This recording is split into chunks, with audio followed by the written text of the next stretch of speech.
7, 6, 5, 4, 3, 2, 1.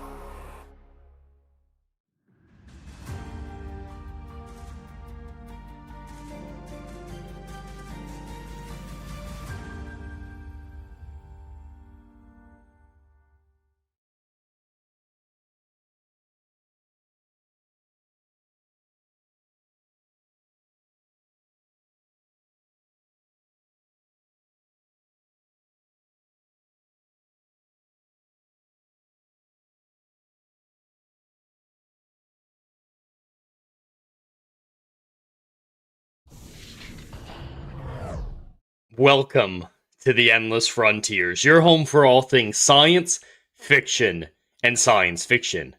I'm your host, Jed Morgan, and welcome into the live stream that will cover the historic launch of Artemis 2, taking astronauts back to the moon for the first time in over 50 years. I've been looking forward to this for a very long time, and the day has finally arrived.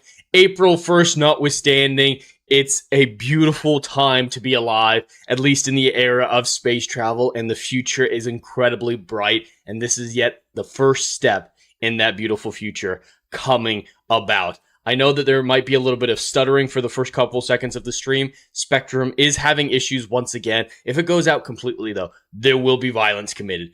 There will be. Don't know who, don't know what, but there will be violence committed. So Spectrum, sure as shit, better get their stuff together soon, because I'm not going to miss this moment. I'm not going to stand idly by and do nothing while the Artemis launches. Oh my god. Hopefully it holds up. We'll see how it goes. But thank you all so much for joining me, whether or not you're joining on the YouTube side or the Kick side. It's great to have you here. I see Legatus Legionist, the Mod Supreme, already doing the Lord's work on both YouTube and Kick. See, Lantern Boy jumped in early to hang out with Legatus. Great to have you here, my friend.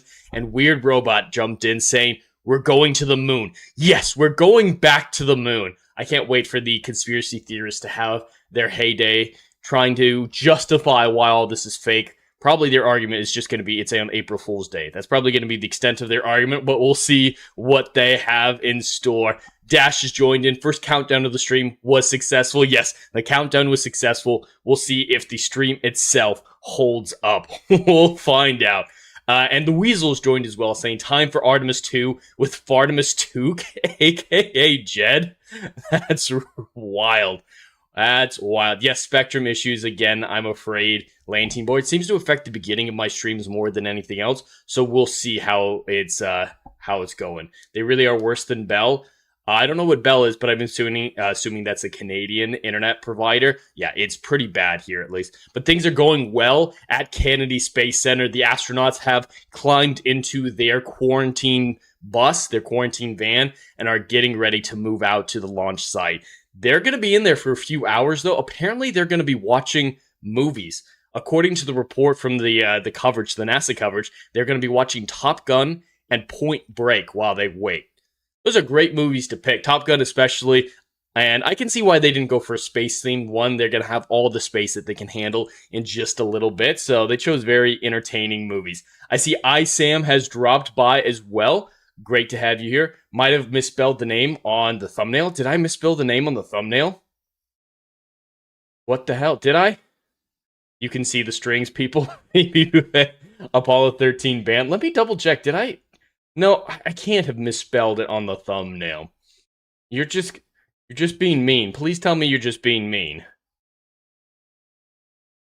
You're making a joke. Please. Please. Oh my god, I did. I fucking did. Holy shit, let me see. I don't remember which thumbnail it was. Oh no. Oh no. Jesus. I'm fixing it. I'm so I'm so embarrassed about that. Oh my god, I did misspell Artemis. I don't know how that fucking happened. Let's see if I can find the right project while we're just getting started. So, oh man, that is really fucking embarrassing. That's really embarrassing. I don't know what project it was in though, and I made it a while ago. Oh no. I might not be able to use the same one. Oh, no, that's for the review. Oh, no. I've been hanging out with Beardo too much, maybe. uh, Boomer, yes, I boomered it. I absolutely did. The goddess will have her revenge. Keep it like it is. Why the fuck? Just call it April Fool's. Alright, I can't find the thumbnail for it, so I don't think I'll be able to fix it. So we're gonna have to leave it and live with that embarrassment. Yes, we'll call it an April Fool's issue. Absolutely. I'm okay blaming on that. Come on, Spectrum, figure your shit out. Figure your shit out. Breaking news, writer can't spell. I mean, if anybody's been watching Chat Choose Your Own Adventure, you'll know that I can't spell. That's actually a thing. I type faster than my brain, and I don't always keep up, and I misspell things all the time. All the time. It's actually a big issue. If I didn't have the benefit of spell check, there's no way I'd be a writer. There's no way I'd be published. I'd have to edit the shit out of everything I do, and it would take me way too long to publish a damn thing. But we're gonna press forward. I'll probably fix the thumbnail after this stream and re-upload it for the future VOD. But for right now, we're gonna leave it and pretend that it was on purpose. That threw me the fuck off that you misspelled that. I'm not sure you could blame misspelling on Spectrum, unfortunately. Yeah, I can't think of any way that I can blame them for that. I'd love to, because they're the root of all evil. They are the root of all evil. Hopefully the connection, yeah, it's fluctuating so damn much. The signal that I'm getting, I'm just watching it go up and down, up and down. It's not great. Holy hell, I don't know what I'm gonna do. Artemis is a lie. Flat Earth confirmed, says Dash. This is the government preventing me from covering it, so no one can see the live feed. Totally forgetting that NASA's feed is going just fine anyway. But let's jump into the coverage. I want to watch the coverage for a couple minutes, and then I have a split screen setup to play Deliver Us the Moon, so we'll have a little bit of distraction in between big moments of the broadcast. Lantine, Earth ain't flat, she's just curvically challenged. All right, we have the broadcast from NASA's YouTube channel pulled up. Let me know how the volume is compared to mine. They're going through little bio documentaries type things for each crew member. They're doing hers right now. They've already done the commanders and the pilot, so they might be near done. What scares you, and that means I have to follow my own advice. So doing what scares me meant getting on a plane and going to the Antarctic, getting on a plane and going to Oh, she explored Antarctica. Yeah, some people called it woke that she was an astronaut. She's done some incredible things. She's earned her place there, absolutely. Strapping myself onto a rocket. And so for me, I think that no matter what the challenge, recognizing that if people... In the corner there is the feed of the quarantine bus making its way to the launch area. To me, the moon... Streaming the whole launch, Sam? Yes, I'm going to be streaming the whole thing. The actual launch is at 6:24 Eastern tonight, so that's in about a little over 4 hours, and I'm going to be streaming the whole time through the end of the launch, if Spectrum allows me to. It's just the epitome. We're both close the porn tabs. There are no tabs open. It is just what I need for the stream itself. Lantine, well, I'm going to listen to you in the background while I advance my space program. Hell yeah, have fun with that. Continue to watch the convoy, almost at the pad, mission specialist and first-time yeah, that's flyer, the quarantine van this year. It's a lot nicer looking than the one the Apollo astronauts had to get in after returning from the moon. The Apollo 11 astronauts, there's that famous photo of them talking to Richard Nixon. An astronaut standing on the moon. It's burnt in my brain because I went back to it so many times in my childhood, and I would look at Alright, I think this is the Mission Specialist 2, Jeremy Hansen. Humans had walked on the moon. My name is Colonel Jeremy Hansen. I'm an astronaut with the Canadian Space Agency. Yeah, he's the Canadian I'm a one. Mission specialist on NASA's Artemis 2 mission around the moon. They'll be fine as long as she doesn't have to drive. She's not the pilot, so it'll work out. And hail to Adam the Renaissance Nerd with the raid. Hopefully you all enjoyed his daily dive stream. Welcome in if you came over from his stream. If I wanted to go to work with Dad, it was going to be a long day, and I was going to have to not complain, or I wasn't going to get to go the next day.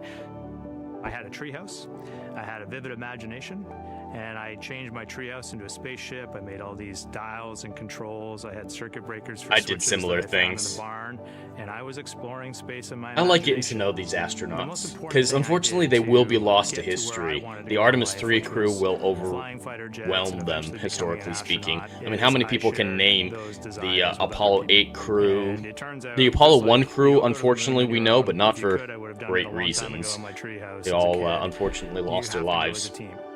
I Keep think writing the biggest Challenger in the NASA impediment chat? to No! achieving No, your don't do goals that, is, of course, Isam. No, myself. no, no, no, And I think no. that's a common human experience. There are many times where just little things would get in my way, and my immediate interpretation of that was, well, now that goal is out the window. I think he's going to People play must have Crimson lifted me Desert back right up, now, Lantine and Boy. in He was somewhere doing in his the back daily of my dive head, talk that stream, persistence came but through, and I Crimson think that's a Desert's the common next thing human he's going to do, experience, absolutely. To doubt ourselves. I've come to this. They've already I guess said goodbye to their realization families. That where happened I about believe half an that hour we ago, all 20 have minutes gifts to ago, contribute, so they're and fully the locked in, goal ready to is go. figure out how to use your energy towards adding positively to humanity's existence on this planet. But I love it when humanity sets big goals, like sending humans to the surface of the moon with an eye to eventually going to Mars. Because when we do that, we can bring together. I love how genius aspirational from this not just stream even in one is. country, but around the And world. I was worried that no one was talking about Artemis. For the last 6 months, no one knew Artemis was coming, no one talked about it, no one cared, whatever. But in the last couple days, social media has blown up with people excited about it, tweeting about it. When the stream started on NASA, they had 70,000 people watching them within the first couple minutes on their live stream. The world is caring, the world is paying attention. Not just the space fans, we finally recaptured the magic of the space program from the 70s. Not quite to the same degree, obviously, but we're getting it back. We're getting people invested in space again. It's a beautiful thing. Lantine Boy, the mission is meant to last how long? I think it's 11 days. It's 10, 11 days. Because, yeah, they're going to orbit the Earth a couple times. They have some things to test out, because this is the test flight. So, a couple orbits around the Earth. Going to slingshot over to the moon, and slingshot right back. Look at that. Yeah, look at that point of view, yeah. What is the Artemis 3 mission? Why will it eclipse this one? Oh, I just remembered the Artemis 3 mission actually won't eclipse it. It's the Artemis 4. Those planes recently changed in the last few weeks. That's why my brain was still saying Artemis 3. But Artemis 3, I can turn this down right now. Artemis 3 was originally going to be when we actually send people down to the lunar surface once again. Now it's going to be primarily used to test out the new lunar descent vehicle. So that one's going to be another test flight. But then Artemis 4 and 5, that's going to be the ones that overshadow this one. I forgot that they had recently changed those plans. So just like Apollo 11, we remember Neil Armstrong, and some people remember Buzz Aldrin. No one remembers the third guy, unfortunately.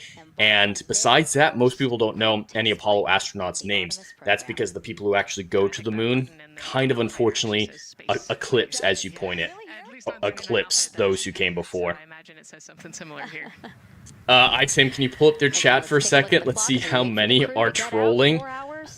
I can look. Legatus, so are all these astronauts of the Freemasons?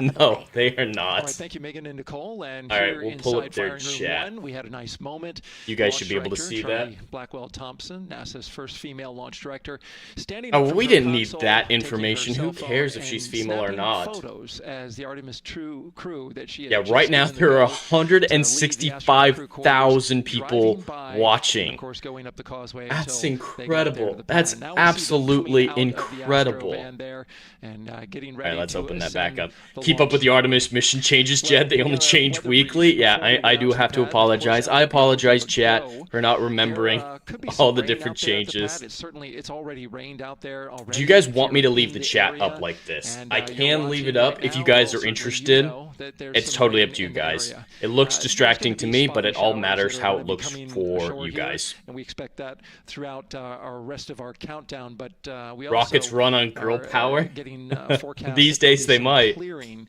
as we get closer until to our nuclear launch power window. finally Wait for replaces them, as long as reblaster the there, and a thumbs up space as the crew reactor goes into the Freedom elevator 1 works to out. ascend the launch tower to go up to the level. I'm going to turn down the volume for myself, because I think the volume of the broadcast is good for you guys, but it's a little loud in my ears. One of the things Michael Collins was the third guy of Apollo 11, but I had to wiki it. Yeah, unfortunately, Lansing Boy, that's the case. So that's why I think these 4 brave astronauts will be overshadowed by those who actually land on the moon.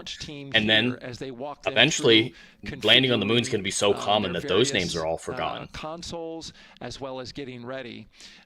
Supportive, but some motherfucker wrote 6-7. I'm not shocked. Yeah, the chat's been incredibly positive. I love how the world is rallying around this. I didn't think anybody would care, especially because they're not actually landing on the moon. But we've got the public's interest, and it's a beautiful thing that we've been able to capture that. And I hope it will snowball by the time Artemis 4 and 5 come out, that we might break the record of how many people watch a live broadcast like Apollo 11. Apollo 11, I think, at least at the time, was the most watched event in human history. I think it still might be. And I would love for that to be, you know, equaled, because going to the moon to stay is pretty impressive, just along the same lines as visiting it. So let's keep this positivity going, just like Project Hail Mary's Hope Core. It's time that we are positive about the future. It's time that we look forward to it with hope and realize that space travel is the future of our civilization. Being interplanetary makes us immortal, and that is a valuable thing. Otherwise, as Brian Cox puts it very, very well, Brian Cox said that we don't know if there's life in the universe. Statistically, it's very, very likely that there are aliens out there. But as far as we know it, there is no provable life in the universe yet. And meaning, the concept of meaning arises from consciousness. I mean, does a plant realize how much it means or doesn't mean? Or does it look up at the stars and realize how vast the universe is and how much it means? Meaning is a byproduct of consciousness. And if we are the only island of consciousness in a vast universe, if we exterminate ourselves, meaning itself can be exterminated, can go extinct. And then what's the point of the universe? Is it beautiful if no one sees it? And launch director Charlie Blackwell-Thompson, again, we mentioned her a second ago. Once again, the YouTube ad didn't like being rated in. Oh, sorry to hear that, Kel, but welcome in. No, fuck their chat. All right, we can close their chat. We can pull it up at any point that we want. Lansing Boy, it's still the first manned lunar mission in 5 decades, even if they don't land. That's why I'm so glad. I'm glad that I was wrong. They have a little message here. I say mute the feed for launch and make the sound effects yourself. Not gonna have. All right, let's hear what they have to say. This moment, this team is ready. The vehicle is ready, and you are ready. From the ground to the moon, Godspeed, Artemis 2! I'm surprised they're saying Godspeed. I love that. I love it. I love seeing all of the people who have contributed to this mission, and the fact that this is what they've been working for, and now it's culminating today. Yeah, thousands of people. The philosophical boner. Hi, Sam. Launch team, but human spaceflight is like the ultimate team sport, is what I like to say, and that's just a great example of our team. Are those Velcro numbers on the backs of those? Good luck. I didn't see. They might be. That shot there. That Velcro was invented for space travel. That's why we have Velcro today. Again, to catch the astronauts as they make their way up to the 200. I'm glad it's finally happening, because the Artemis program has dealt with a lot of issues, a lot of setbacks, financial, technology-wise. The SLS is almost outdated, but it's finally happening. A way for the crew to obviously access Orion, but also provides the... And I like that they named it Orion. For those who know mythology, Orion was another hunter like Artemis, and they were friends. It was a tenuous relationship, and there are versions of the myths where they had a falling out, but their relationship was important. So Artemis being the goddess of the moon, and Orion being the olive branch from humanity, essentially. I like the symbolism. They finally got the mythology right. As much as I love the Apollo missions, they didn't get the mythology right in the slightest. It looks like they really enjoyed it. You know, they No, I'm not reading that. I say, Dash, they needed a seal on crew. but the mutation risk is too risky. As we know, it's very risky what happens when seals mutate. Lansing, I'm sad one of my uncles who did see the original moon landing will be unable to watch this launch. That is sad to see. I don't know many people who actually watched the Apollo 11. It's sad that they're so far apart in time. Isam, who's giving the engines, NASA or Elon, and what type? The engines are NASA, I believe. ESA did have some contributions, but I don't think it was, if anything, as important as SLS. It definitely wasn't Elon. Elon is only now just getting involved in the Artemis program. So everything we're seeing today, SpaceX has nothing to do with, but SpaceX will be heavily involved in Artemis 3, 4, 5, and onward with the moon base, especially Starship. Starship's going to be very important. The White Room, again, we will see the crew don or put on those people in white following the astronauts. again, their helmets, their gloves. They probably are Velcro. Yeah, those are definitely Velcro. That's what the military does. When I left the military, we had uniforms that were called OCPs, and all of the patches were Velcro. Finish reassembling those suits. Put the boots on, put the gloves on. You see they're working their comm caps now, and they'll work the helmets eventually as well. Who's got a belt? Weird robot? Lanting, he's still alive, but somehow he's working this evening. Oh, okay, so he's still alive. Whew. But he's oh, that sucks. That really does suck. Hopefully he's able to pull it up on a phone. Nicole, that question's obviously for you. All right, they're just getting their comm caps on, it looks like, getting everything situated. So I think this is going to be an excellent opportunity to switch over to the game. Anytime something important happens on the stream, we'll switch back over to the full screen image of the broadcast and react to it, follow that absolutely. And if you guys are curious and want to switch over, just let me know. But to break up, you know, long periods where not a whole lot's happening, I thought I'd have this nice little quiet, non-distracting game. They left their suitcases at crew quarters this morning. Orion's belt? Oh, you're talking about Orion. Yes, Orion did have. Orion has a famous belt. Just a human in a spacesuit about to get on a rocket with all of your loved ones watching, and I think that can be.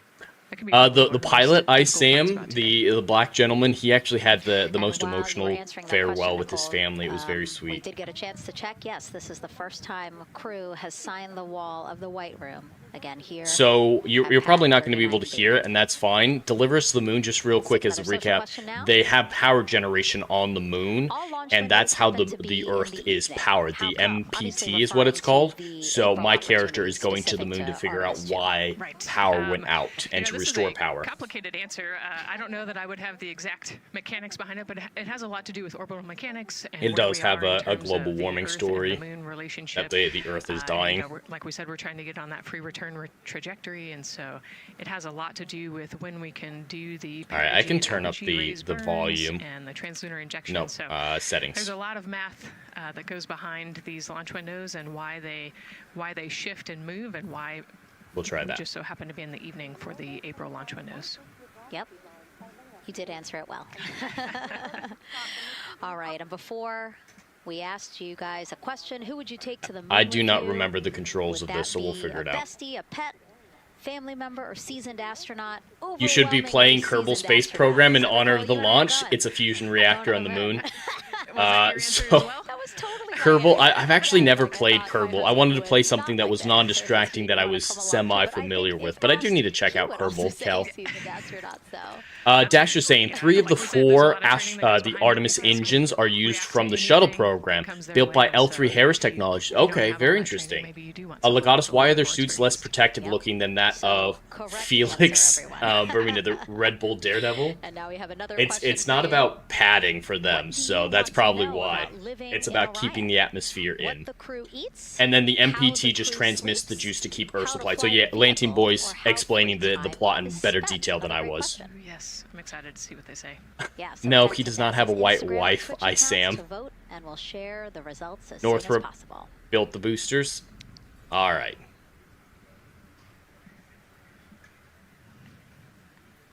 And while you're doing that, remember to also sign up to be a virtual guest for this mission. Do you guys know about the zero gravity indicator that's going to be on board the Orion capsule on this mission? So for you guys who don't know, there was a contest among children across the United States, I believe primarily, to design a zero gravity indicator, which is a plushie. So this kid designed a little mascot for the flight that's going to be one of the only loose items in the capsule, and so when it starts floating around them, they'll know zero gravity is the case. And that's where they put the micro SD card that has all of the boarding passes. They had this little thing where you could put your name on a boarding pass and send it to the moon with them. I actually did that. So my name is digitally stored on the Artemis 2 rocket right now. Gloves. Reed and Jeremy look like they've been checked again. They put on. There are a lot of domestic partners working on this launch. ISAM, absolutely. I just don't think SpaceX is a primary one. Are also helping Christina and Victor. And they're in this particular order, actually, because this is the order in which... Let me know if you guys are having trouble hearing the broadcast, or if you want to hear the game more or less. Just let me know how everything's looking on the stream. I know we're occasionally buffering because of Spectrum, but there's not much I can do about that. Back in the capsule, the left side will be Reed, and then below him will be Jeremy. So that's why they're going to get in first, to create space for them. I really hope Spectrum figures itself out. It really hates the afternoons. Now about the closeout team. We saw a few of these folks also in the suit-up room. Suit technicians were in there, again, to make sure that they get into the suits properly. Yeah, getting into suits is not easy. These aren't full EMUs, though, so they're not as difficult to get into as the spacesuits used for spacewalks. And then these folks here will help them get into Orion, buckle up. And so we were talking a little bit about their attire, specially made. I'm going to turn down the doing right now. Sound effects a little bit. They almost look like the equivalent of a flight suit. The SLS is the combined effort of all of SpaceX competitors, and they still can't keep up. Basically.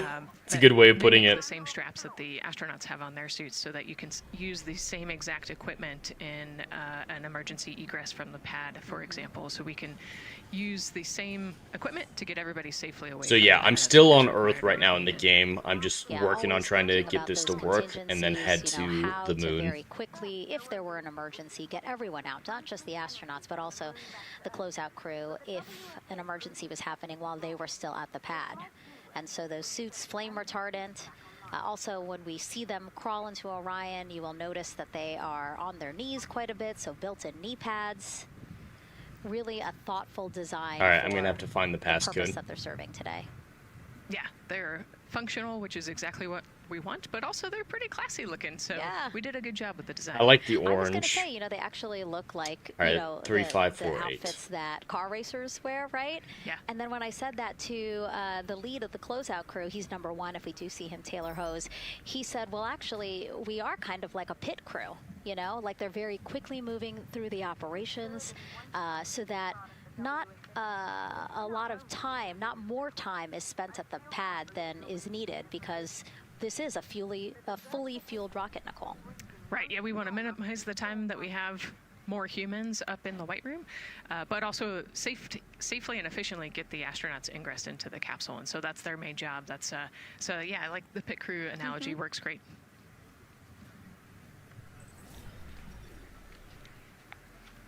Alright, I gotta get one of these robot dudes working because he's gonna be my companion. And so what? The moon is not an orange dust storm? See them ingress. I know you'll be, again... ISAM, they're direct competitors. China is in a faux space race with America right now. I know that because you texted me a photo. Nowhere near to the same degree as the Soviet one was, but still a thing. Yeah, this was actually a really wonderful opportunity. Last week, our flight control team at Johnson Space Center hosted an open house of the Orion mock-up there in the space vehicle mock-up facility, and so I got to spend some time in the capsule. They got to go visit the capsule. I would love to have on done that right now, and talk to them about everything inside the mock-up. So you can see I've got a bump cap on. It's like a small hard hat. There are a lot of, metal corners and things. Yeah, Dash, that's the main reason why it's not that serious of a space race. There, the Chinese are having difficulty. I got to see, how the crew will ingress. I got to Legatus, the umbilical. jeez, why am I thinking Alien Isolation watching Jed's side of the screen? Alien Isolation is a great game. I considered playing it, but I thought it might be a little too distracting. It was a really great time.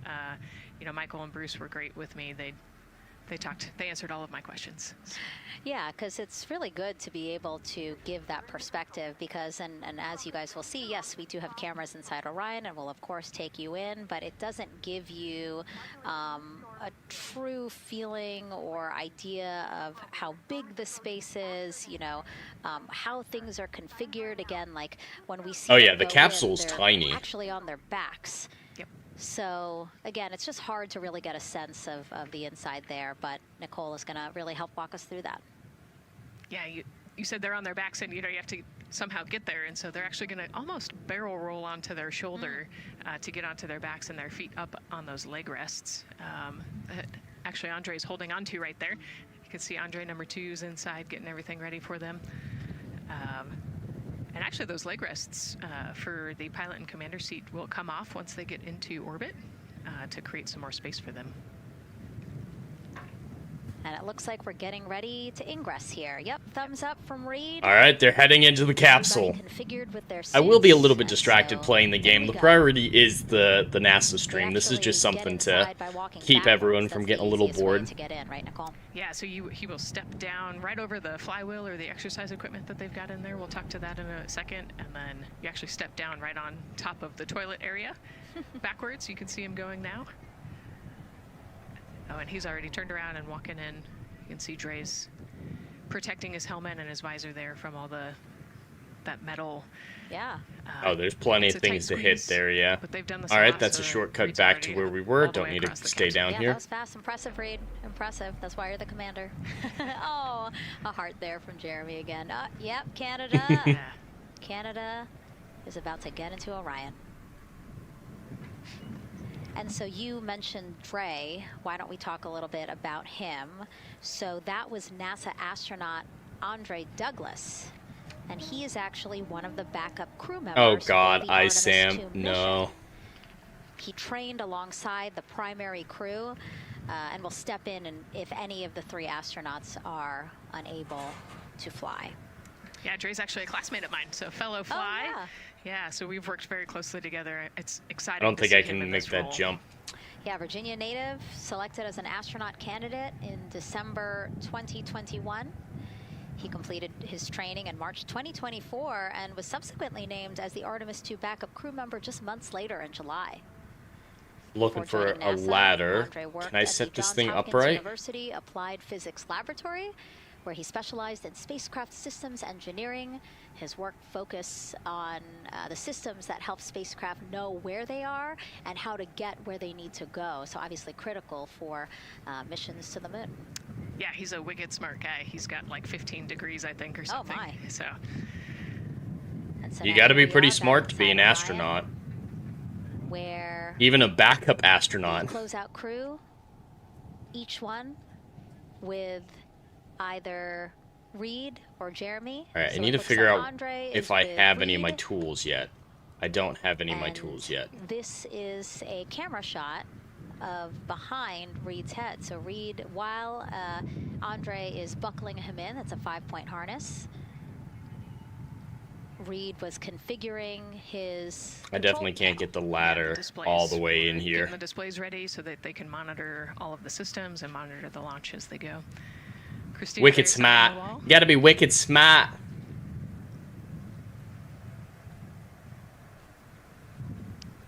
Gotta put away the pen.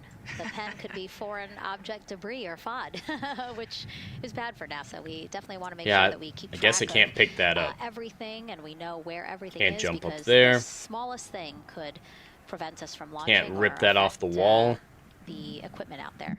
Yeah, oh, I know what I need to do. Most of their tools will be tethered. That's why this is here. So nothing can fall through a crack or drop.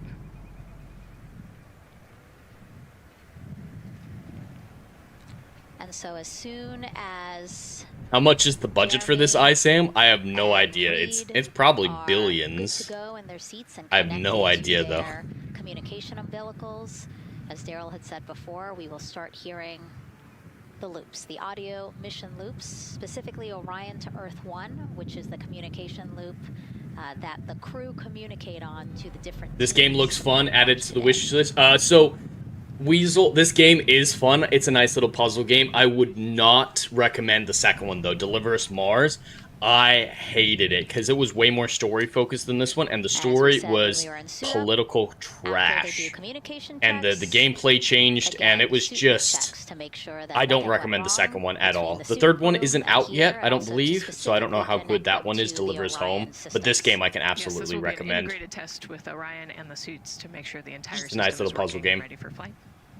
The quiz foretold Jed is the kind of pilot astronaut, not the ladder climbing kind. You're right. NASA did say that I'm the pilot kind. With the display panels in front of them. Jeremy and Christina will actually share I saw one argument from flat earthers and, you know, space deniers and everything like that, saying that they knew the launches were fake because the capsules, like what we're seeing right here, worked pretty enough. It's like, yeah, if it were real, it'd be a lot more put together. There wouldn't be stuff sticking out in random places. It would look smooth like it is in the movies. I think you're arguing against it being fake. You realize that, right? Because, yeah, reality is often more messy than fakery. MS2, OTC, Orion, Earth 1, com check. ISAM, has the press or anyone from the government talked about this just to see how serious they are about the space thing? Those issues with the broadcast right now, that is on their side. That's not on our side, by the way. There have been a lot of people in... Oh, I need to run. A lot of people in the government who have been talking about the launch. Trump's actually got a broadcast at 9 p.m. tonight that people are worried about might interrupt coverage for this. But a successful test. Yeah, Lantine Boy, the third one will probably be political like the second one. The second one was rough. And even this one is political. I mean, it's founded upon climate change, which a lot of people take as political. But I still enjoy this one. It's focused on the puzzles. The rest of the crew here waiting in the White Room. Again, as Nicole was saying, a little tight there for all of those folks. Yeah, they want to get each astronaut in there one at a time just to make sure they have plenty of room to help him strap in, make sure everything is all put together. They might do it two at a time, but regardless, you want to give a little breathing room in such a confined space. Tight fit in that capsule. Yeah, I mean, take a look at Bill. He's number 3 there. Yeah, there's 2 of them in there right now. Technician there. He is kneeling. Anything goes wrong, stuff goes wrong hard. So you want to be as precautious as you can. They have to sit in there for what, 3.5 hours? OTC asked, commander's ready for comm checks. OTC copies. The Weasel, yeah, that's a better way of putting it. There's nothing random about the engineer. Arbitrary maybe, but not random. I just mean that oh, I need to do these right now, or I might die. But it's not clean, is what they're arguing, is that reality would be clean. Alright, retract the... Welcome, sir. Retract the comm. There you have it, a successful comm check with Commander Reed Wiseman. And so... And CDR, NTD on Orion Earth 1 for comm check. Lantine Boy, yes. Climate change is more complicated than people make it out to be, and it is made into a political thing. Alright. A1, A3, B3, and B4. You're absolutely right, and I think it should be something taken seriously and worried about. The game does take it too far, though. 2 closeout crew members will finish up what they're doing here.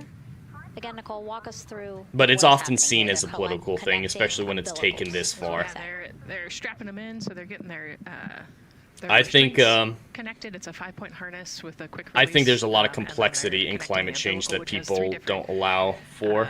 Actually, 4 different connections. All right, I got to So do this quickly. Air out, the water for cooling, and then There we the go. comm as well. The communication. The Space Dragon capsule is pretty sleek. Don't the Flat Earthers know about that? They don't know about anything.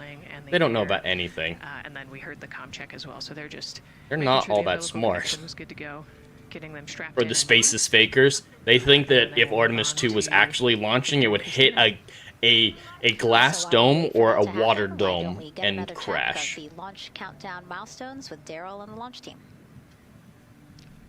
You owe memberships for Challenger situation? Why do I owe memberships for Challenger? Here, where some of the launch team is having some pizza that was brought by the administrator. That was nice of Administrator Jared Isaacman to bring that by for the launch team to enjoy. We're L-minus 3 hours and 44 minutes and counting as you can see the crew ingressing into the spacecraft. There are a number of things that, I'm just getting distracted by the stream. Of course, the I could watch crew this dead glued in, even during the boring like an parts. F1 pit crew working quickly, methodically, carefully, as they go through their procedures to get the astronauts ingressed. Overall, there's a little bit of time. The weasel, the wiring in houses isn't even clean. We bolt boxes to the outside and drill holes in walls. I don't get the mental gymnastics the deniers go through. That's exactly what I mean. They will be there for a few hours, right? So we're sitting at It's 2:40 ridiculous p.m. how Eastern time, overboard they need and to the go to window think that stuff like that is opens fake. at 6:24 p.m. Eastern Reality time and runs isn't until clean. Reality can be 8:24 messy. p.m. Eastern time. So 4 or 5 hours. Yeah, whatever or more camera on they their have from backs, that angle and, behind the astronaut's then head is they'll, not giving them a hopefully good lift signal. off for a launch. So of course the crew is mindful at the time. They don't want to slip into the window if they don't have to. And so they're keeping a tight lock on the margin, the amount of time that they're working there. And there's a heart from Christine. These astronauts are going to see a view like this. As, she gets ready to get into the Orion spacecraft, one that they named Integrity. It certainly fits this crew from what I've observed. Now, right now, the rocket's tanks, they're in what's called replenishment. Oh yeah, if you like the whole launch procedure part of this game, you might enjoy re-entry. I do enjoy this part of it. So I don't think I've heard of re-entry. I'll need to write that one down, Lantern Boy. All the propellant it needs to go to the moon. It's just a matter of getting the astronauts in, getting them configured, and getting all the systems, the high energy systems, bringing them all online in order to launch this rocket. As they sit there, there is propellant boil off. All right, looks like Astronaut 3 is strapping in. I didn't see who went in. But the Weissman and the which is liquid oxygen and the pilot should be hydrogen. in there now. Those two propellants are minus 423. Although the view will be passing much slower. Oh yeah, absolutely. It's going to be a lot slower than portrayed here. Like they're already this far away from the Earth. That's ridiculous. And that is vented out, as you can see. I Sam, it doesn't make sense how there's steam coming from the rocket. They think it's just set dress up. Off and all the water would be gone. Just basically turned into water vapor inside your house. Well, it's the same case here, so we are continually replenishing. Re-entry is basically Rocket Launcher Simulator back in the original space era. Ooh, that's wonderful. I love it. The rocket. So yeah, did the stream drop out for a moment? It should be back now. This has been can't do anything about it. Very smooth countdown so far. The cryo tanking went exceptionally well. And the launch team is we should really be back in a good though mood right now. Cautiously optimistic, understanding that with a system this complex, you can have something unexpected happen. But to this point, the firing room is really encouraged by what they've seen so far, and are especially excited to see these astronauts getting inside the spacecraft. Yeah, this lunar elevator thing is a little ridiculous. We open up that window for launch. For now, we'll send it back to Megan and Nicole. Thank you, Daryl. And, he mentioned that the crew decided to name Orion Integrity, and it was not something they came to easily. They really wanted to put in a lot of thought, and what they came down to is integrity is a value that NASA embodies, and also individually they felt like integrity is something that speaks powerfully to them.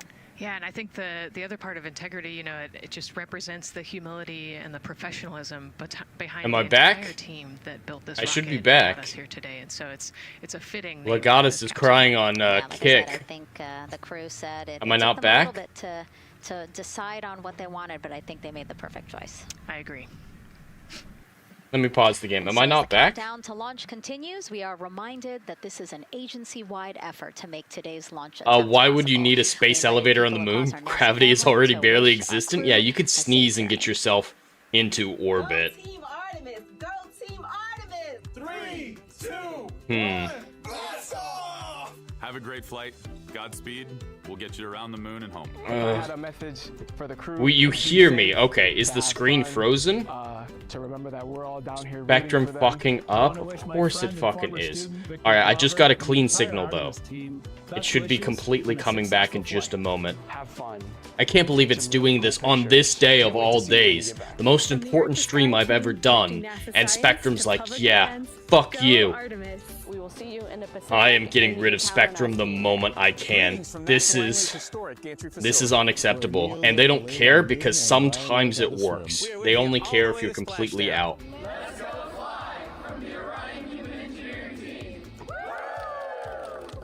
Alright, how we looking? We see your face too, but we'll accept that. I do apologize for my face. It must suck. Hope to see you guys back safely. Seems fine. Alright. Maybe singing some karaoke. Let me know what you guys think. If it keeps going this badly, I might restart the router, but that will temporarily hiccup the stream. I love that people submitted videos. You know, this is something that we actually asked as part of the broadcast. We were like, you know what, I think it'll be really fun. And the overwhelming amount of people who wanted to record now, a space elevator on Earth would be useful, but would require way too much effort to build. Yeah, it would be insane. Utterly insane to build. And the materials, it's not even remotely practical. If you sneeze on the moon, you go blind because you smudged up your visor? That's true, too. And so here that we is are true. Again, still inside Orion with the closeout team. Man, this shot over their shoulders is terrible. On, it looks like Victor. And the launch viewership is probably stressing bandwidth. Again, maybe. Making sure that his harness is set and that he's connected to cooling, he's connected to communications, and he's connected to any other umbilicals that he needs to be connected to for Orion. Again, we are sharing so much information with you, and we hope you find it educational and fun. But we do know you guys still have some questions. So I think there's something that needs to go there. Have you stopped streaming this Kick? If so, I will close my tab. No, I'm supposed to still be on Kick. Cute. That wasn't a question. That was a demand. I'm getting a good signal from Kick. I see someone's on there. So cute. Oh man, the moon is really. I mean, you're welcome to close the tab since no one's watching, Legatus, if you'd like to, but I'm still supposed to be on there. It is something that doesn't have wind or rain or rivers or an atmosphere.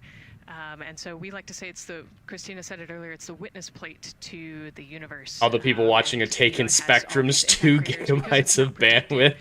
You're not wrong. All the time.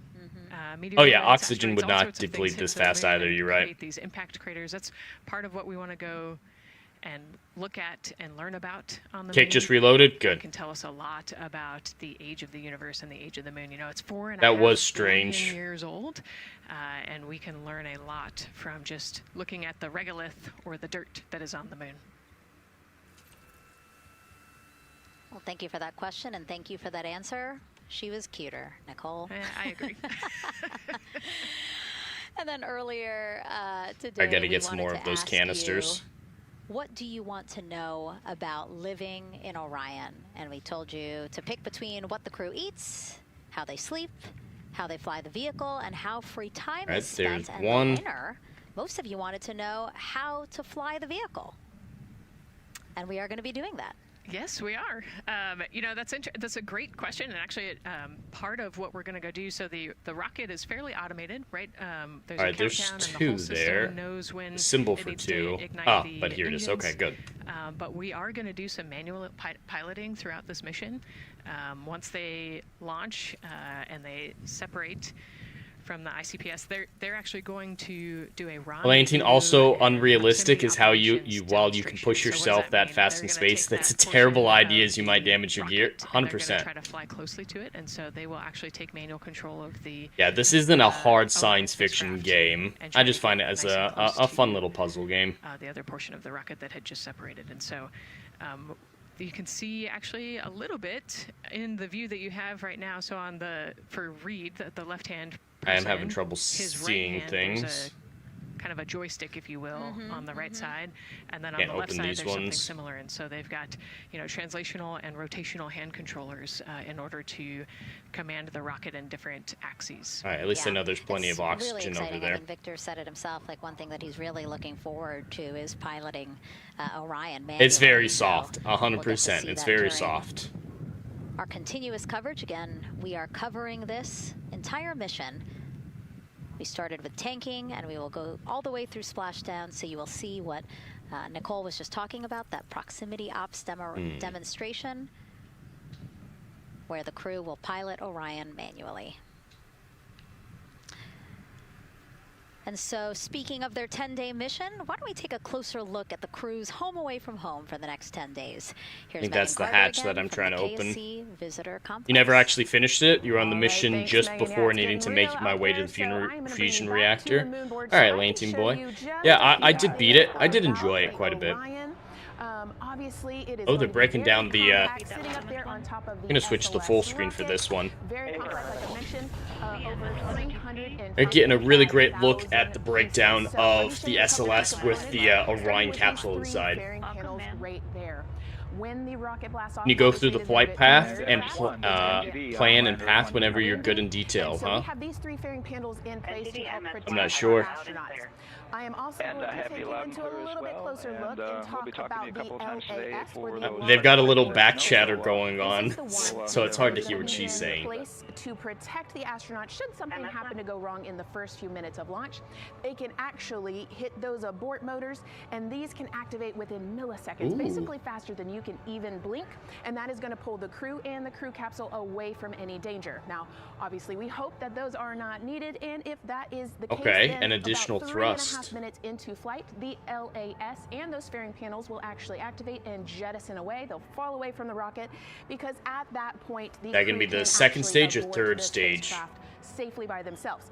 Now, we've talked a lot about the crew capsule right here. This is where they are going to spend the duration of their flight. We're going to talk a lot more about that one in just a little bit, but for now, let me jump Sam, are you talking about going through the flight plan of Artemis or the game? Sorry, I didn't understand what you were saying. It's pretty much going to provide them with almost everything that they need for the entire mission. Temperature control, removing the carbon dioxide, providing them with oxygen, so much more. You can Yeah, the also life do support course system. I think those are and solar things like panels. that. So, super quick breakdown, but as you can see, all of these components together are going to make the spacecraft one that is built not just to fly, but to protect, sustain, and bring those astronauts home. All right, That top lots thing more is to just a come, safety but let's see system. where That's we what are it with sounds the crew. like, is that it's Over to you, Megan. primarily there for an emergency. thanks so much, We Megan. need A an lot of additional useful thrust to get information away there. from We second did stage wanna point out that separation, you did and then it'll hear get rid of over itself once they're safely NTD free. on Rider Earth 1 for Meaning how they want to slingshot, and there are other things that only if you're okay with that. Yeah, so they want to go around the Earth. I believe it's 2 full orbits around the Earth.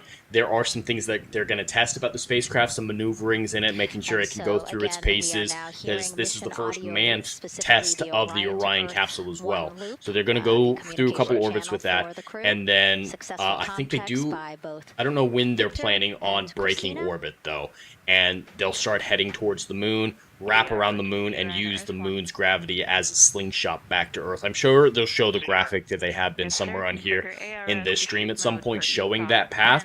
But yeah, I think there's 2 full orbits of the Earth before they start heading to the moon. And that's also to partially build up speed.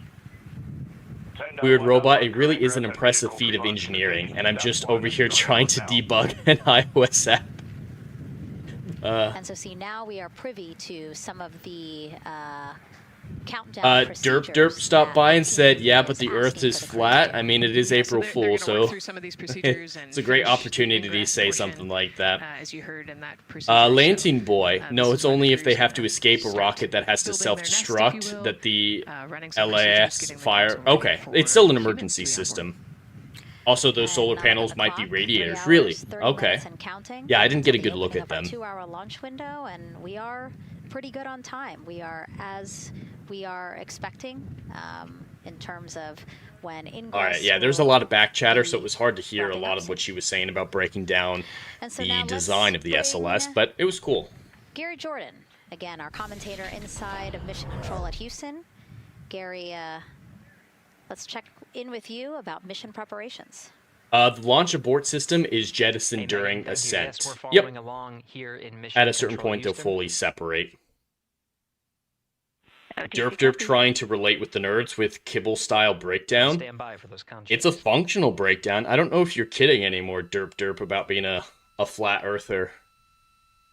But no, they didn't use a very good breakdown of showing the context and the style of the design of a rocket to appeal to Kerbal nerds. That's not the case.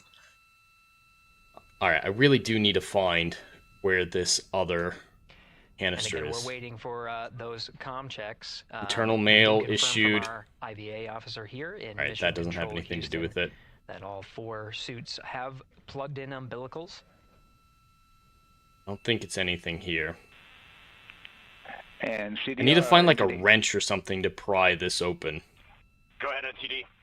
Yeah, Reed, we're ready to proceed. Abort isn't survivable once they get too high. Yeah, and then what's the point?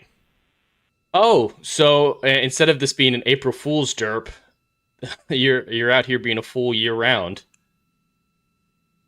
The Earth isn't flat, my guy, and this isn't fake. They're not appealing to nerds. I'm gonna go back up a little bit. I copy that. And integrity for the entire crew. Comm check on Orion. Can't open this door with that.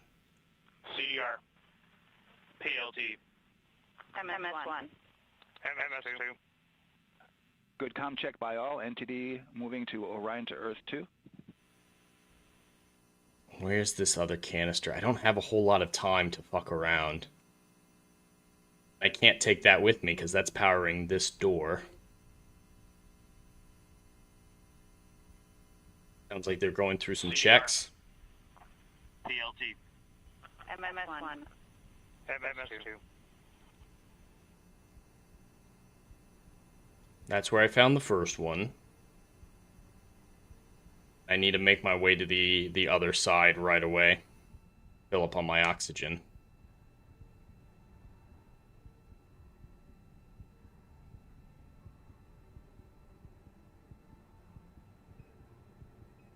It's getting close. Yeah, Integrity Houston on Orion to Earth 1. There we go. For the entire crew. Weird robot, I just hope the moon cheese we even collect is good. I don't know if it's going to be good, man. I don't think cheese works so well without gravity and atmosphere.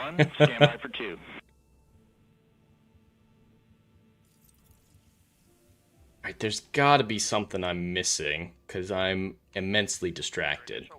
I don't have any tools. Let me see. Bring life support back online. Yep, that's what I'm working on doing. Flashlight thrusters, Oculus energy cell. Is that my energy cell? Did I already pick up 2? Loud and clear on OE2. We'll use 1 for the default. Houston out. Oh, Derp thinks the cheese will be good? I don't think I have it. Yeah, I definitely don't have it. I don't know why that was saying energy cell. Dash, it's so much... Yeah, they're just talking about the abort system still. CDR. Yeah, we're going to go ahead and we're going to clear a couple of those messages on your screen here. Just want to give you a heads up that you'll see that. Copy all.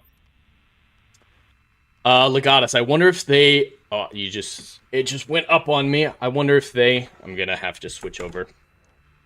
I wonder if they do a Dr. Zephram Cockram delay the flight as the wrong music is playing. I would actually respect that. I would respect that a lot. Dash is saying flat earthers should believe the rockets are legit. At least who else will change the light bulb in the sun? That's great. Config steps 2 through 4. Enunciation of LCC. Derp saying you nerds would never believe the amount of conspiracies needed for Epstein and the gang, but look what happened. Same will happen with space. Ingress and vehicle pre-launch config steps 2 through 4. Going in work now. It's nothing on the same scale as that. Sorry, Derp, but I do pity you. This is Mission Control Houston. You can't stop me, but I pity you. As the 4 crew members of Artemis 2, this is an exciting moment for humankind. This is a bold new step into space travel. Refresh on your screen. There's plenty of evidence that space is real, that the Earth isn't flat, and if none of that is enough for you... Screen if you guys are okay with that. Hey, firm, just let us know when we can continue. I'm gonna die 1.1. in the We'll go game hands off. because I didn't find the tool I needed to open the box. I'm way too fucking distracted. 10.1.1. Are you sure you want to? Yeah, I'm gonna load from the previous checkpoint. Through the various phases of ingress and some of the checkouts needed to prepare for today's launch. Right, oxygen depleting. Let me actually search these rooms as I go along. Activity officer will be confirming the leak check status and watching Good. as the suits pressurized to once again confirm that the suits are in a good The light bulb in the sun runs on solar panel. Of course, for the teams here in Houston, launch is just the beginning. The first flight day is jam-packed with activities. All right, there's no second one in here. Good. Still attached to the in-rim cryogenic propulsion stage, or ICPS, and prepare to deploy the solar arrays.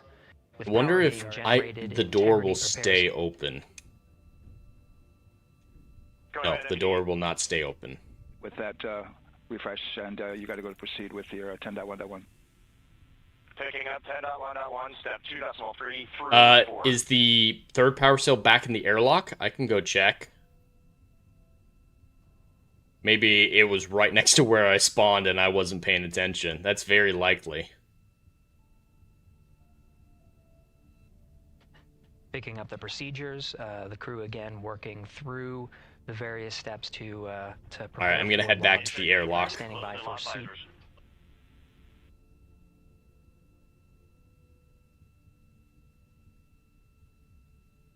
It's a good thing, yeah, that birds aren't real either. That could cause a problem. Alright, here's the airlock button. I can check on the other side. This is Mission Control Houston. With visors closed, the pressurization tests can commence. We'll stand by for word of a good leak any check power on cell. all 4 of the crew member suits for the Artemis 2 mission. Alright. Not seeing... This is the very beginning. There's something to scan. Oh, it's just saying scan the elevator. For our 4 crew members. After launch, they have a series of burns to prepare for. The first major burn being the perigee raise maneuver that allows... Legatus, hey, let's do what the AOC meme says. We can land on the sun. We just need to go at night. Yes, that'll solve all our problems. For nearly a day, 23.5 hours to be precise, and allows the teams, including the astronauts and the flight control teams, to check out critical systems ahead of committing to the next day's translunar injection. But before they even call it a day, integrity will separate from the ICPS, and the crew will command. Yeah, flat earthers are never able to answer the question: what happens to the sun at night? To separate from the ICPS and turn around and approach the upper Because you'd stage never with not a be able to dock. see the sun on a This is to flat test Earth, Orion's in-space unless it maneuver goes capabilities, under, and providing they don't believe further that there's an confidence in under. docking to another lunar space vehicle. Oh yeah, but there's no night. System There's no will be sky part of at the night. I Artemis remember mission that. ahead of future moon landings.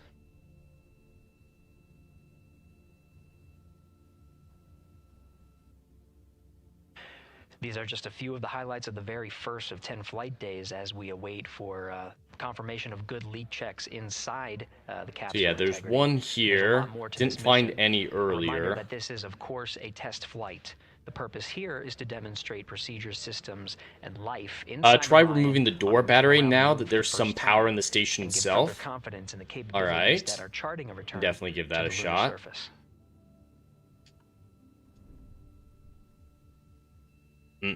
Yeah, that door still closes. I've searched that area thoroughly. We're getting close. Under 3.5 hours until launch. Those are just pipes. I'm just refilling my oxygen here.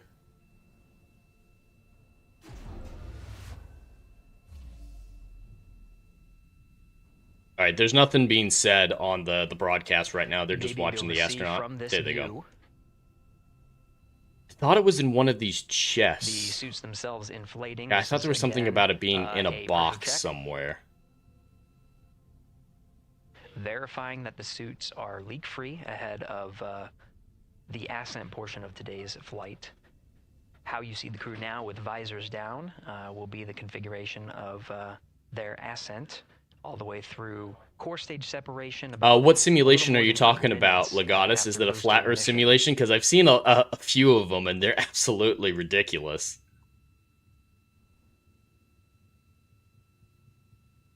I know the second battery is a meme to find, but I honestly don't remember how much of my attempt in the game earlier. Yeah, I don't remember how long I spent on this. I don't feel like I spent this long my first time playing this, looking for another battery. All right, here in Mission Control Houston, we are continuing to follow along, standing by for confirmation of good leak checks. In the meantime, there are no showstoppers here in Mission Control Houston. We continue to monitor the countdown to launch. Megan, Night is fake, derp. All right, so you. Hey Gary, thank you so much. If you're saying something like that, I think it might be a meme. I can respect the meme. Why don't we go back then to Daryl again, who has been following along with the launch countdown as we inch closer to the opening of our 2-hour launch window.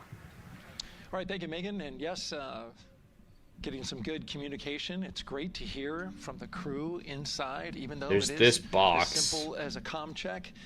It's really good to hear their voices as they move through those various comm checks and then get ready for their suit leak checks.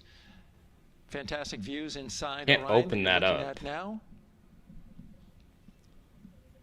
Give you an update on the weather outside. We're still 80% go for our 2-hour launch window, which wait, return to the door and check the sides? Which door? And closes at 8:24 p.m. Eastern time. I'll check all the doors as I go. The bad news is that we've got some. Yeah, Sam, I'm pretty sure he's trolling now. Looks like it may miss the pad. Wouldn't matter if it rained on it or not, though. It's received some rain earlier today. That's pretty good, Water derp. Isn't going to hurt anything. Pretty good troll at this point. But the rest of the area might be getting a little bit wet, which may include the hostess. So keep an eye out for that. Refilling my oxygen.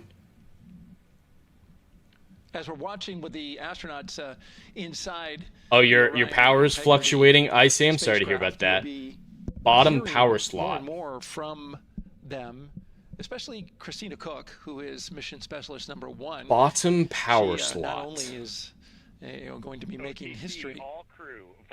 The existence of flat earthers is the real conspiracy theorist.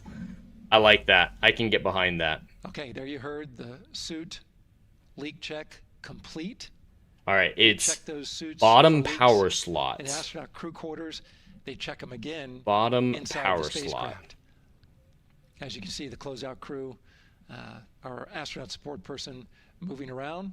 I don't know which bottom one you're talking about. Looking from Lantine boy. Outside the Orion spacecraft, looking towards. I think that's where I'm trying to go. Oh, no, let's see.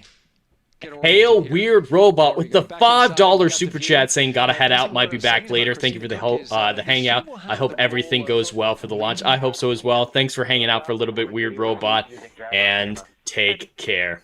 I appreciate the $5 as always. Lantine Boy, use the battery you found in the slot on the station side of the airlock, then transfer the one inside the airlock to the main power slots. That tells the team that and CDR or NTD. Go ahead, NTD. You're not trolling, so you believe flat Earth is explained by magical forces to make night happen? It still sounds like a troll. Alright, use the battery you found on the station side of the airlock, then transfer the one inside of the airlock to the main power slots. Commander Reed Wiseman and NASA Test Director Jeff Spaulding. As I was saying, Christina Cook. I'm not allowed to put it down unless I put it somewhere. Measurements from the counterbalance assist arm, so you're going to hear her be asked by the NASA Test Director to read that. That CBA counterbalance assist arm. I can't drop it or switch it out here. Latched by the closeout crew using tools. Use the battery you found in the slot assist on the station side. It's pneumatically opened and closed rather with a pressure assist that helps open it up. Not only that hatch, but also we didn't invent gravity. hatch. Take a big jump, There's two derp, hatches derp, and there you'll that we'll you'll see feel that some will be gravitational closed. forces. But this is in case of an emergency out there at the pad. If the crew, for some reason, needed to There's a exit battery quickly, slot at the bottom of the then airlock they would, in exit the station spacecraft itself. Oh, is there? by pulling that lever, which would open. I see. I see. hatches. Yep. Those hatches are heavy. Thank you. I got you. I just need to go refill my oxygen, and then I'm on track. Thank you, Lantine Boy, for getting me on track. Cameras 1 and 2 both set to record. OTC copies. Derp. We didn't invent gravity. You can feel it every day of your life, and everything about the globe model, the truth, is explained to a huge degree, but the flat earthers, every aspect of it is, just believe me, bro, we don't know. Just come up with a magical force. Constraints to launch at this time, so we continue. Gravity isn't fully understood, but that doesn't mean it's not real, and acting like a magical force or something like gravity helps explain the globe model is a gotcha when the flat earthers require 27,000 magical forces to explain their nonsensical model. The model doesn't make sense in any way, shape, or form for flat earth. Nothing's explained. Their experiments constantly fail, like the 15-degree-hour drift, the 24-hour sun in Antarctica with the great experiment. It's constantly being disproven, and flat earthers keep having to go to magic to solve theirs, whereas there's mountains of scientific data supporting the globe model, and one force that we don't fully understand that is clearly acting in the ways that we do understand it. And literally go and inspect so silly. The seal that there's two seals that go around the entire It's like not believing in another patch, nation because you've never visited it. It's camera actually feeds like this the whole directly I see the show ground as to NASA flat teams as the who primary need to monitor argument, that. so all land must be flat. It's a lack of human empathy, really, because empathy isn't just emotional. It's the adult ability to understand other people's experiences and value other people's experiences and realize that they're real even if they're different from your own experiences. And flat earthers are fundamentally not able to believe that anything outside of what they see with their eyes can be possible. Go ahead to pressurize the entire Orion. Australia is still real, even if you've never been there. To make sure that the spacecraft is holding the right amount of pressure, and that one's a lot longer. It'll take them like 8 minutes. Like it takes time to pressurize it. A few chats went by. I'm just scrolling back real fast. Right, and they want to measure the there's the downward force we all experience, but say it's due to the mass is what they invented. To the vacuum of space, obviously the capsule. We have readings. We have mountains of testing from independent sources over centuries to say that gravity is due to mass. And flat earthers counter to all of that evidence and rigorous testing is nuh-uh. Have an actual argument. Do the scientific method. Have overwhelming evidence. Extraordinary claims require extraordinary evidence. The extraordinary claim of mass-causing gravity has been studied since Isaac Newton, repeatedly tested by independent researchers from nations around the world, all coming to near identical conclusions about it. So, we provided the extraordinary evidence for the extraordinary claim. Flat earthers are doing none of that. Weasel, I shared the stream to a bunch of Discords. I sloganed it, watch Ginger Jesus space out. I appreciate it, man. Thank you. Cal is here saying, we? Alright. I say I'm waiting for the map. Derp, come on. Oh, yeah, the flat earth map, the Gleason's map. They don't even realize that wasn't written as a flat earth map. It was just like our maps. It's approximating a globe on a flat surface to make navigation easier. It's not some gotcha. Absolutely amazing. I feel like the only place that isn't real is Ohio? Okay. I have been to Ohio, but I might have been drugged just at the border of Illinois. They're like, alright, drug us. You're telling me that Australia is real? I'm afraid so, Cal. I actually saw a flat earther saying that koala bears were made up to convince you that there were lands outside of America. That's the level that some of these people go to. Legatus, yet how many vids I'm actually doing are it there right. of The people interviewing astronaut college students and they can't name a nation or their own capital city? Stupidity indoctrination has replaced education, critical thinking. Yeah, the higher education system isn't great.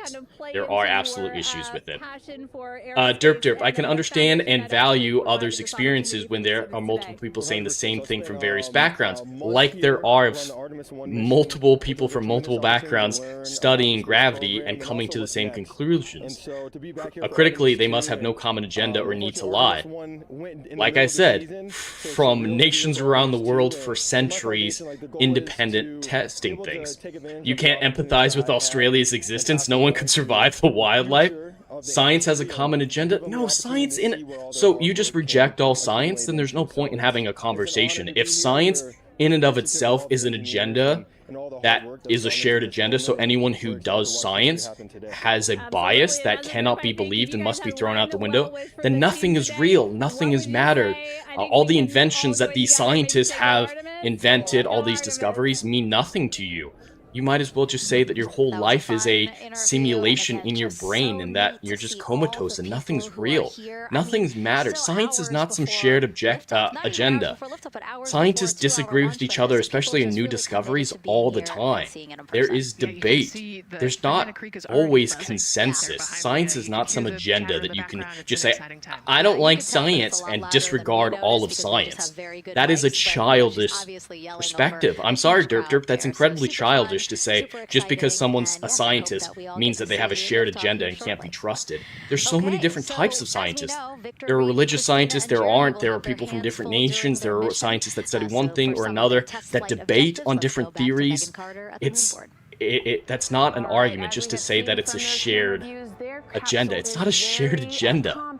Obviously, so let me show you a few cool things. Lantine, also I just realized Derp is a bot. Maybe. I Sam, hey Derp, I grew up with you that science as far as pharma has an agenda, but what would they get from this? Yeah, there's too much going on. The amount of things that science has to be lying on to make flat Earth real is so massive, and the benefits, the arguments are so thin to say why they would do that it's nonsensical.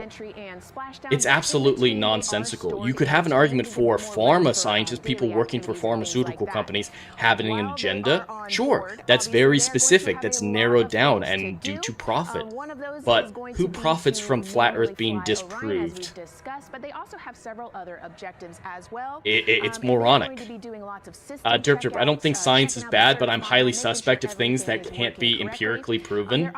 That's not how science necessarily works, especially when you get into grand concepts like physics.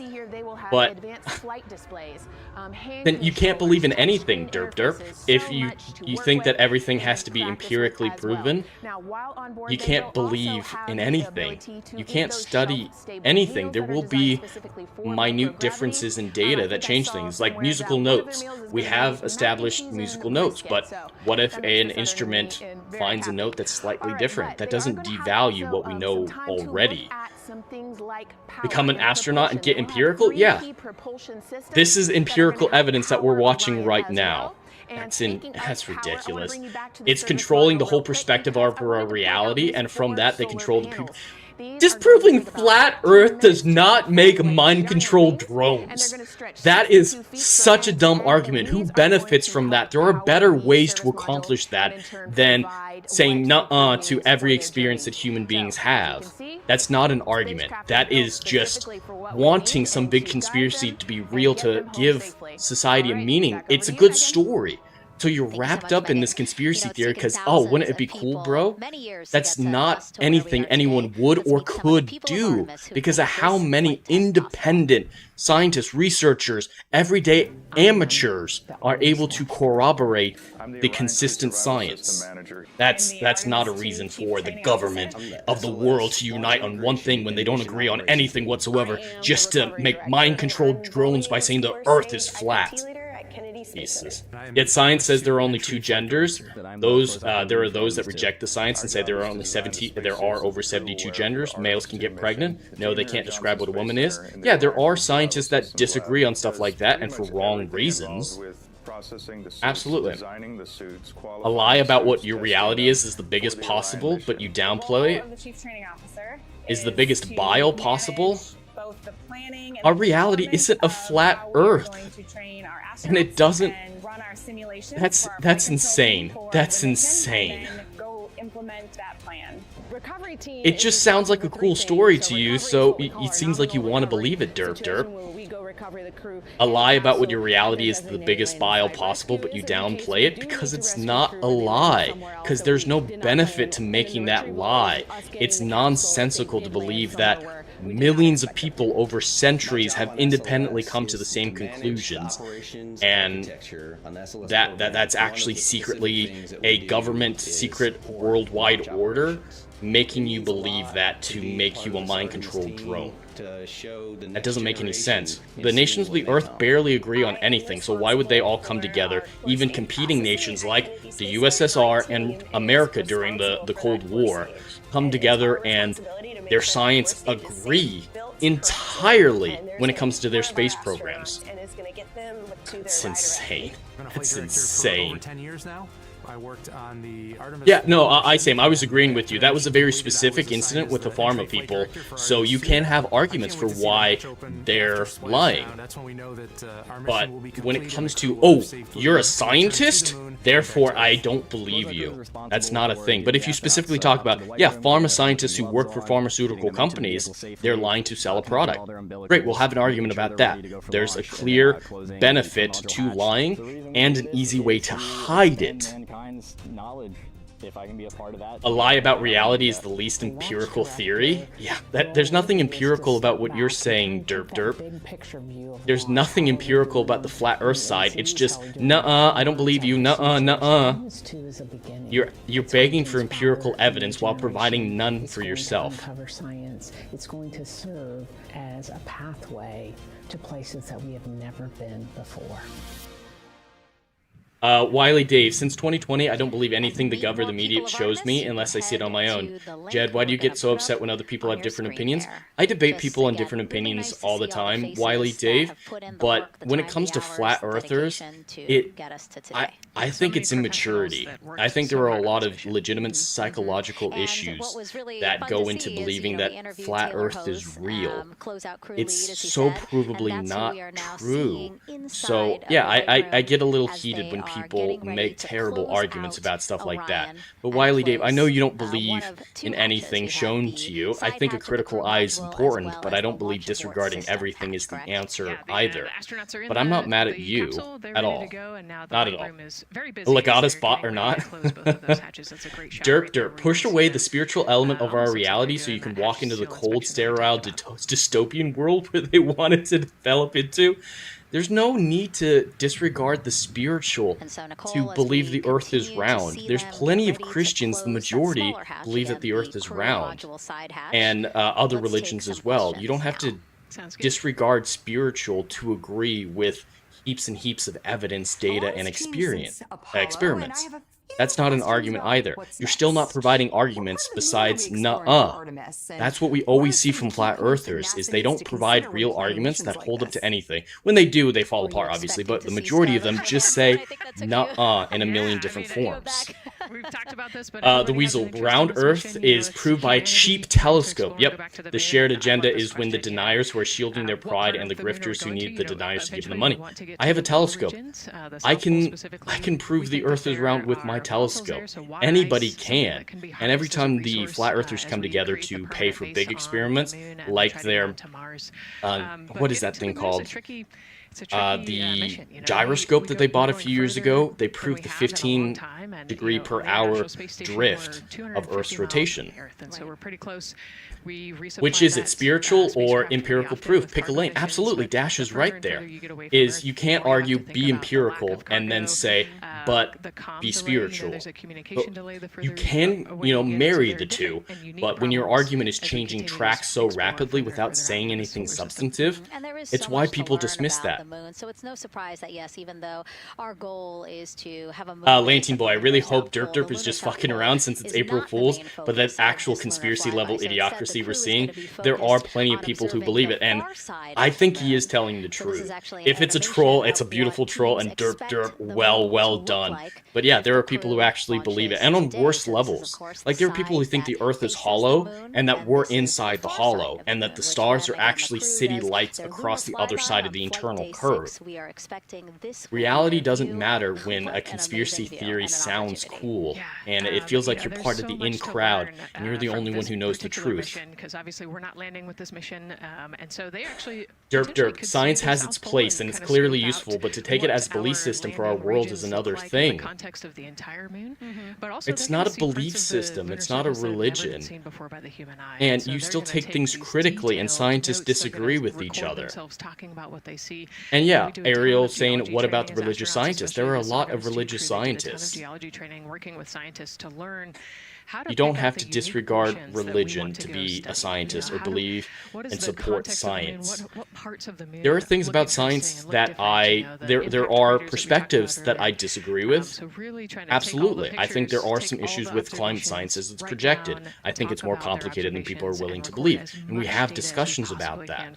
But there's no dogma involved.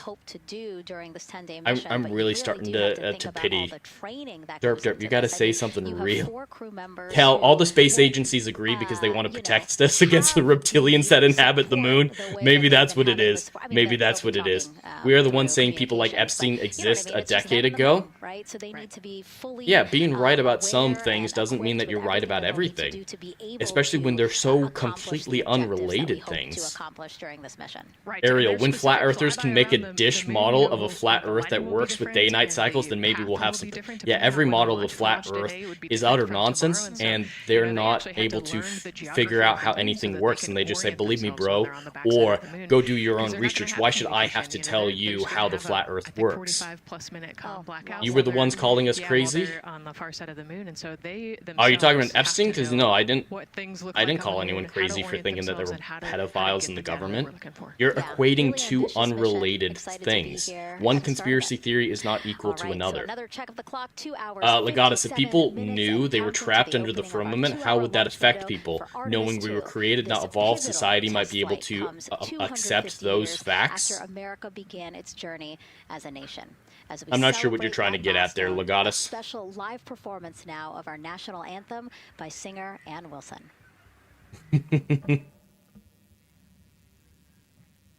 Wiley Dave, we're asking for arguments for why the flat earth is real, supporting arguments for it, but we're not getting anything back.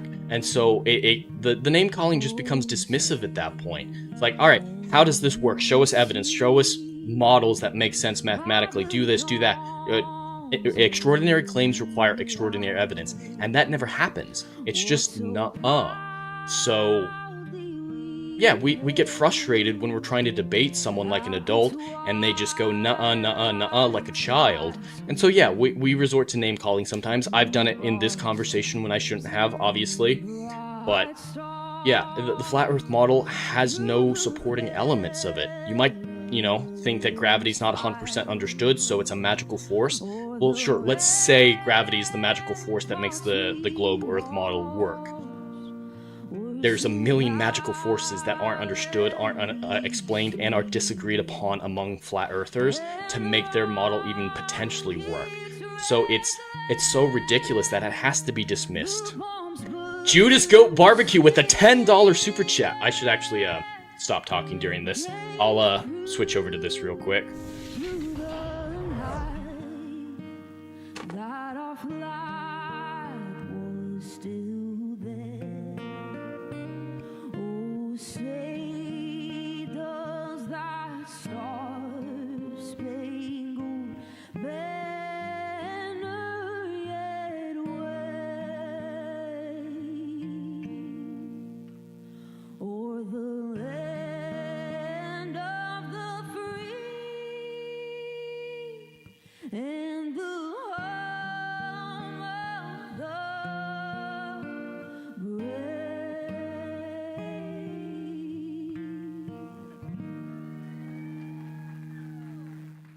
Alright, sorry about that interruption, you guys. I just suddenly saw what was going on and thought we should be a little respectful during that.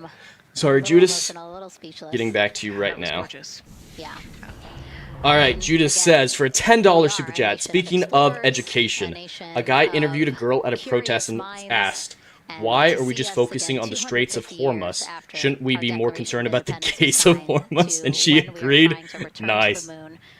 That's pretty good. That's pretty good. Really powerful. Yeah, leading the way back to the moon.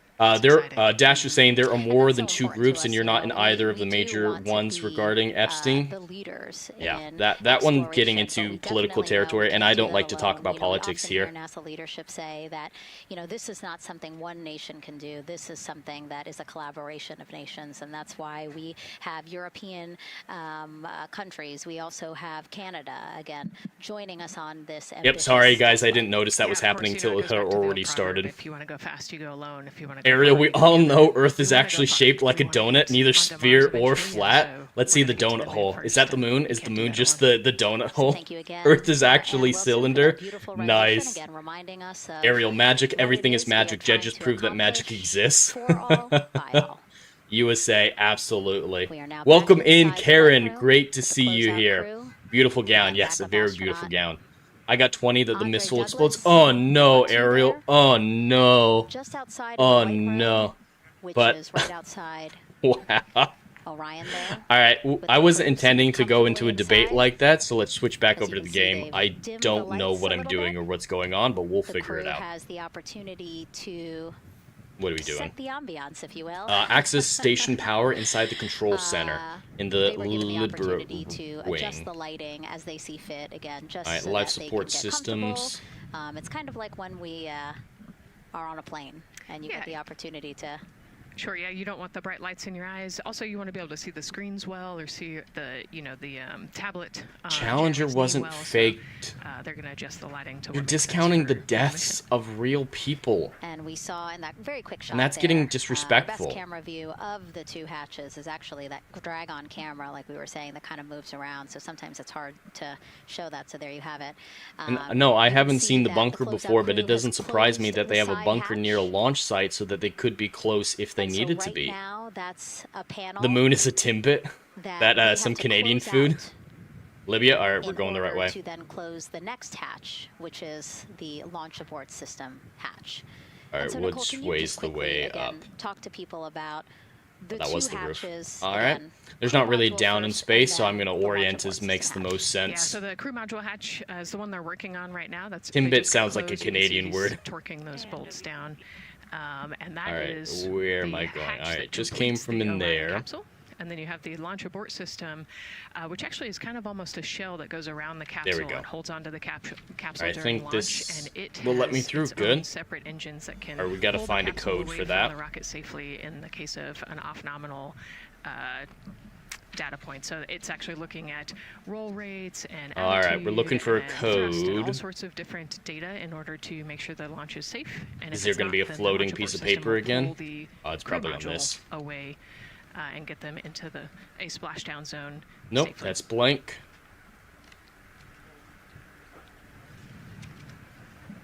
We still haven't got our robot companion yet. Surprised. There we go. Oh, you thought the audio was coming from the game? And yeah, there's audio coming from both. The game audio is pretty quiet, though, specifically. That side hatch of the crew module. Hey, that's not head over it. Back to Timbits are the donut holes at Tim Hortons? Okay. No, the moon is made from cheese, therefore it's a cheese curd. Zero gravity indicator, named Rise. It was second grader Lucas Yee from California. Hey, Leah. Does it squeak? Yeah, Karen, when you land on the moon, there's a loud squeaking sound. I think one of our most one of those types of cheese curds. Lucas, who's joining us, like you said, all the way from California. He and his family I can go into this room as well. All right, so there are multiple crew quarters. To design the zero gravity indicator. Lucas, Moon Man, first contact. Oh yeah, this is the kid I was talking about. So you named him Rise. Can you tell me why you picked that name? So yeah, this is the kid, that plushie he's holding. There's a version of it on the space or on the Orion capsule right now. It's got that SD card with all the boarding passes on it. It's the zero gravity indicator. He named this little plushie he designed Rise. It's very cute. Yeah. So how does it feel? So yeah, it's one of the only things in the capsule that's not, you know, locked down, so it's going to start floating around as soon as they get into zero gravity. It's a nice little challenge. Just a couple hours away from competition. going to space. Really, really, really, really, really, really, really surprised and very happy. I think he was really surprised, chat. Now, Mom, you were telling me on the way over here that Oh, they got big versions of the mascot too? I like this. I like this. It's definitely very surreal to be here in person. That Commander Wiseman said Lantine, we can't hear the squeak sound since there's no sound in space. That's the real moon conspiracy theory. Super excited. Derp, I'm not mad at you. I know I come off as passionate because I have these conversations a lot. But no, I'm not angry at people. I know that there have been a lot of lies in the world and a lot of horrible things happening, so it's natural to look for an explanation for everything. And so, like, I understand the conspiracy theory mindset, but I still want to answer with evidence and argument. That's why I tried to bring up things. So no, I'm not angry at you, not at all. I know flat earthers in my personal life, and we have heated debates, and then we just smile, shake hands, and, you know, go about our lives. I did hear that answer. I would say have a nice trip. And space is fakers, people who believe that there's no such thing as space. What do you say? No sound in space, huh? Might need proof. So the Artemis 2 crew, again, ZGI, zero gravity. Yep, like I say, I'm saying no anger. The mascot should be a lot more animated instead of just standing there. I think he was trying just not to distract from the kid. I'm sure he's being a little bit more animated the rest of the time. Yeah, you saw. But yeah, I like that little competition that they had. I don't know if we'll be able to see the version of Rise that's in the capsule very well, but I like that. My name is on one of those boarding passes in the SD card inside of Rise on the capsule. William Shatner's name is in there as well. So yes, my name is going to space today. My name is going to space. After a contest where the crew asked for submissions, they got submissions from scrolling back up, Legatus, and the first accident in space will be the rim of the plush he's had getting in the eyes of someone. It wouldn't be the first. The first major one was Apollo 13, because one never really got into space, but that would be funny if it just starts jabbing people. Proves that the Earth is a sphere. Every image we see only dislike. Use the telescope and you can see. I don't know what shape the Earth is, but I don't believe the rocket is going around the moon. It's comical to me. I saw the first launch on TV when I was a kid. This rocket is gonna go to the moon. They're gonna be documenting the entire thing, except for when the rocket is on the far side of the moon and there's no line of sight for radio broadcast. They don't have any relay set up yet. But yeah, it's not comical to go to the moon. Loved seeing all of your contributions. It was a really difficult decision. Derp, this could really be like Challenger event. It would make sense. They want to defund NASA and put it into private corps hands, so I won't be surprised if there's an explosion. I don't think there's going to be an explosion, and they don't want to defund NASA. NASA is heading up the moon base with SpaceX help. So, no, if anything happens, it's going to be an accident, but they're not trying to replace NASA. It's trying to be a partnership. We don't want NASA to have to do everything alone. It's not financially viable. Here in the thermal blanket lab at NASA's Goddard Space Yep, Apollo 13 was a major accident. I'm sure they had minor ones before that, but that's considered the first major accident in space. I'm more on the no space side than flat Earth because the evidence for flat Earth, I would agree, isn't enough to prove it. Well, if you're not fully flat Earth, but your space is fake, that's almost worse in my opinion, because there are things that are required, like satellites. You use your GPS that connects to satellites. Satellites have to be in space, and with the Earth being a globe, you need satellites to relay information quickly from one side of the globe to another. So, and we see footage all the time of people going to space. We have personal accounts from people. Space is real. Then what else is it? Is it holes poked in the top of our lid in a diorama? Is that what stars are? Yeah, I love that he replicated the famous picture that we all love of Earthrise. And we are going back to the moon, Ariel. That's what we're doing right now, is getting ready to head back to the moon. And wonderful way to represent this mission. If they wanted to blow the rocket, they'd have done so last month. Yeah, with the initial launch date. If it was all going to be faked, fake it right off the bat, and then blame it on one of those issues that they found. Very appropriate, since again, now here we are. If space is in private hands, then you have a lot more excuses viable as to why they aren't doing certain things people want. So yeah, so this is little Rise here, well, and then you sure, in the video that there is an SD card that's that is not evidence that space is with fake. The real ZGI with the crew. So get this, more than 5 million people. There isn't going to be a moon base, Ariel. They'll come up with another reason why they can't get back to the moon, like when we stopped going up there. There are plenty of good reasons why we stopped going to the moon. Funding is a big one. If you look at NASA's funding from during the Apollo missions to when they were canceled, the drop-off was massive.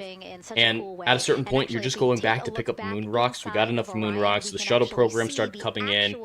There are plenty of good reasons to stop going to the moon back in the day, but now we have the technology to stay. So it's viable to go back. It's reasonable and worth it to go back.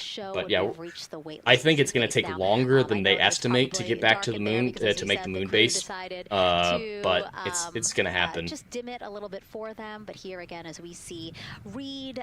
They're going to get there, Ariel. On your right. Below Victor. Karen, the reason we haven't been back is political. We don't talk politics on this channel. Yes, we do try to avoid talking about politics on here, but there were political reasons as well, like the budget getting cut after the Cold War started winding down. But yeah, there were budgetary reasons, political reasons, research reasons. Nicole just brought up, only so many moon rocks. One of the backup crew members. So we mentioned it'll be something like too expensive for now, or the tech isn't just ready. We have the tech and we have the funding, and SpaceX is helping us. SpaceX absolutely is helping out with everything, so we've got it. Also helping with preparation. Would we fully take over Greenland? We should build a space elevator there, Kel. And she's actually going to be that would be ridiculous. For Artemis as well. Wiley Dave on Kick saying, no derp, I think they will run into aliens. We know the government and the media have been talking about aliens a lot lately. I don't believe that aliens have been on Earth. I believe aliens are real. It's just a debate on what the explanation of the Fermi paradox is to explain why we haven't seen evidence of them, but there haven't been aliens on Earth, so I don't think there's going to be any alien encounter, no first contact with Artemis 2. EBQ mentor when I went through our AskCanner initial training, so she helped us with all of our spacewalks. So what is the purpose of this mission? This mission is a test flight. It is testing out the Orion capsule, which never been used before. It's testing out our current procedures for getting to the moon, the flight paths and everything like that to prepare for Artemis 4, which will land on the moon. So NASA's very good at testing things, rigorously testing things to preserve human life. There's only been 2 or 3 major space disasters in the history of NASA where lives have been lost, and it's because they operate like this. So this is the test flight, testing out the SLS rocket, testing out the Orion spacecraft. They're doing 2 orbits of the Earth initially before heading to the moon, where they'll be testing out some of the equipment, go to the moon, come back, make sure everything works, and then Artemis 3 will be testing out the new lunar lander module. So we're using a different technology, obviously, than the lunar lander modules from the Apollo era. So Artemis 3 is all about making sure the docking and undocking of that procedure goes well. So there's absolutely a purpose. If it were fake, they'd be going straight there and pretending to go straight there. But how many years it's taken, how rigorous the testing's been, how public everything's been, goes against the argument that everything's fake. Ariel, it wasn't worth it then, but it is worth it now. So we can stay there so we can make extended geological surveys. So we can actually spend the time there to make it worth it. And they discovered water ice particles in the South Pole. So with water being there, that helps a lot for a reason to stay there, crafting fuel for a launching pad to Mars and everything like that. But yeah, we have the technology to stay. The moon rocks were just all that were really viable in the Apollo mission era. But now we have the ability to stay. We have good reasons to stay, and it's all about getting to Mars. 60 years later, and they still can't do what they did before. We're doing what we did before. We're just doing it better.